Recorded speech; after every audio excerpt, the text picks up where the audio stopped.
थकी हुई माँ और उसका बीमार बच्चा। ज़िंदगी में कुछ लम्हे ऐसे आते हैं जो इंसान को थका भी देते हैं और मजबूत भी बना देते हैं। ये कहानी एक ऐसी माँ की है जो हर दिन थकन के बावजूद हिम्मत नहीं हारती, क्योंकि इसके सामने इसका बीमार बच्चा है जो इसकी दुआओं और मेहनत का मरकज़ है। गाँव के एक आम से घर में राबिया नाम की औरत रहती थी। राबिया की ज़िंदगी आम औरतों की तरह मसरूफ़ थी, मगर उसकी मसरूफियात की असल वजह उसका छोटा बेटा हारिस था। हारिस एक कमज़ोर और बीमार बच्चा था जिसे पैदाइश से ही कई मसले मसाइल लाहक थे। राबिया दिन रात उसकी देखभाल करती और दुआ देना, रात को जाग कर उसकी सांस देखना, कभी तमादारी करना और कभी उसके नन्हे हाथ पकड़कर दुआएं मांगना, यह सब उसकी ज़िंदगी का मामूल था। राबिया अक्सर कहती थी, मेरी थकन का इलाज मेरे बच्चे की मुस्कुराहट है। जब वो हल्की सी हंसी हंसता तो लगता जैसे सारी कायनात मेरे कदमों में है। लेकिन हकीकत ये थी कि थकन उसके बावजूद में बसी हुई थी। कभी जिस्मानी थकन, कभी जहनी दबाव और कभी लोगों की बातों का बोझ।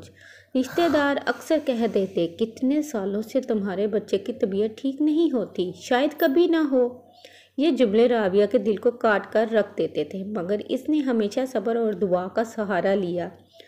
रातें उसकी सबसे बड़ी आजमाइशें थी। जब सब लोग सो जाते तब राबिया का असल इम्तिहान शुरू होता। कभी बच्चे को बुखार चढ़ जाता, कभी सांस लेने में मुश्किल होती और कभी दुआ का असर देर से होता। इस वक्त राबिया अकेली अल्लाह के हजूर हाथ फैलाकर कहती, या अल्लाह, मेरा बच्चा मेरा सहारा है, इसे सेहत अता फरमा, मेरी थकन को आसानी में बदल दे।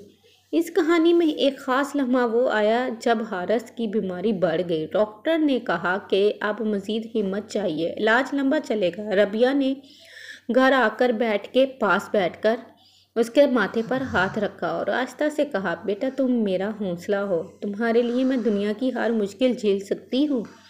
इसके अल्फाज में माँ की मोहब्बत भी थी और थकन की झलक भी। वक्त गुजरता गया, कभी हारिस की हालत बेहतर हो जाती और कभी बिगड़ जाती, लेकिन राबिया ने एक चीज़ सीख ली थी, थकन के बावजूद ज़िंदगी रुकती नहीं।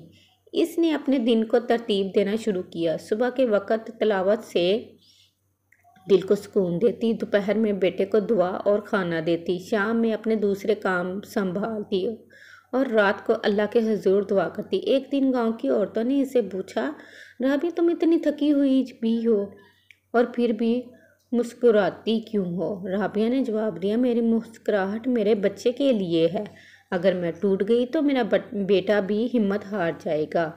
यह अल्फाज सुनकर सब औरतें खामोश हो गईं, क्योंकि वो जान गईं कि माँ की थकन भी उसकी मोहब्बत के सामने हार जाती है। कहानी का असल सबक ये है कि थकन ज़िंदगी का हिस्सा है, लेकिन अगर मकसद बड़ा हो तो इंसान थकावट के बावजूद आगे बढ़ता है। राबिया की ज़िंदगी ने हमें ये सिखाया कि एक माँ की मोहब्बत सबसे बड़ी ताकत है। चाहे हालात कैसे भी हों, दुआ और सब्र के साथ रास्ते आसान हो जाते हैं। आखिर में राबिया अक्सर अपने आप को आईने में देखकर कहती, मैं थकी ज़रूर हूँ मगर कमज़ोर नहीं, मैं हर दिन लड़ती हूँ क्योंकि मेरा बच्चा मेरी दुआ का जवाब है। ये कहानी उस सब माँओं के लिए है जो अपने बच्चों की बीमारी, मुश्किलात या कमज़ोरी के बावजूद हिम्मत नहीं हारती। आप थकी हुई ज़रूर है, मगर अल्लाह के नज़दीक आपकी दुआ सबसे कीमती है। सब्र और उम्मीद के साथ ज़िंदगी को आगे बढ़ाएं, क्योंकि एक दिन वो मुस्कुराहट ज़रूर मिलेगी जिसके लिए आपने इतने दिन जाकर दुआएं मांगी हैं।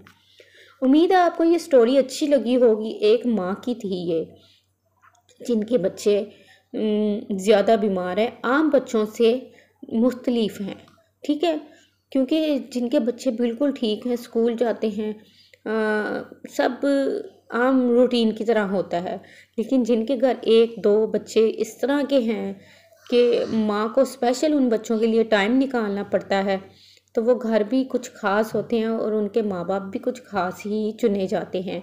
लेकिन लोग उनको पता नहीं किस किस बातों में रंग देते हैं कि वो बेचारे टूट जाते हैं और टूट कर फिर खड़े होते हैं। लोगों का क्या है, लोग तो कहते हैं ना कि वहाँ फेंकते जहाँ पानी ना मिले बंदे को, लेकिन मेरा अल्लाह ऐसा ना करे कभी। मेरा अल्लाह बड़ा ही बेनियाज और रहम करने वाला है अपने बंदे पे, और ये हमने अपनी ज़िंदगियों में होते भी देखा है। और छोटी मोटी बातों को हम दिल और दिमाग पे अगर लेने लगे ना, तो हम अपने बच्चों को देखना, इस तरह के बच्चों को देखना ही हट जाए। हम अपने बच्चों को ऐसे गला दबा कर ही मार दें लोगों की बातों से। लेकिन अल्हम्दुलिल्लाह इतने वक्त में इतने बच्चे ऐसे संभालना कई माओं ने संभाले हैं, इतना अरसा अपने बच्चों के साथ ऐसा निकाला है। तो अगर वो माएँ कमज़ोर होती तो आज बच्चे उनकी गोद में ना होते, बल्कि अल्लाह को प्यारे हो जाते।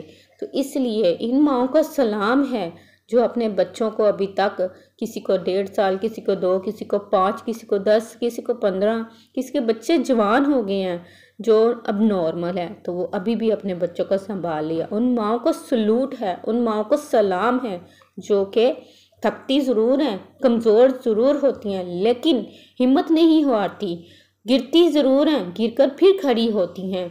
तो ये उस औरत को, उस माँ को सलाम है जो ऐसा करती है। उम्मीद है आपको ये टॉपिक और ये व्लॉग अच्छा लगा होगा। अगर अच्छा लगा तो लाइक एंड सब्सक्राइब कीजिएगा और कमेंट में बताइएगा कि आपको ये टॉपिक कैसा लगा है। ओके, अल्लाह हाफिज़। बोलो।